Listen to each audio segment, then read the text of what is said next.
যে শিক্ষক যে শিক্ষক উনি অফিস টাইমে ক্লাস টাইমে তিনি তার কোচিং সেন্টারে পড়ান অথবা তার বাসায় পড়ান, স্কুলে যান না।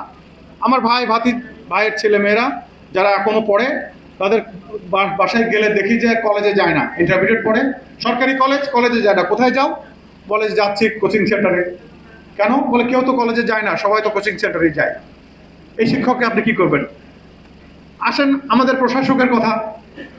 প্রশাসকের যে দায়িত্ব, সেই দায়িত্ব কি সে পালন করে না? কাজেই এটা আমি মনে করি যে আমরা একটা অ্যাজ এ হোল আমরা গোটা দেশের সব কিছু চেঞ্জ করা দরকার, এবং যে চেঞ্জের প্রত্যাশায় আমাদের সন্তানেরা তাদের জীবন দিয়েছে সেদিকে আমাদের নজর দেওয়া দরকার। আমি কয়েকটা পরামর্শ দিয়ে আমি শেষ করতে চাচ্ছি।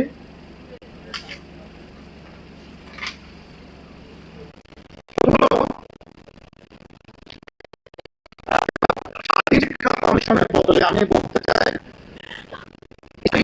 শিক্ষা কমিশনের পক্ষপাতী আমরা, যেটা স্থায়ী। এই কমিশন শিক্ষাটাকে ধারাবাহিকভাবে এটাকে সংস্কার করতেই থাকবে এবং তারা মনিটর করবে। একটা শিক্ষা কমিশন রিপোর্ট দিয়ে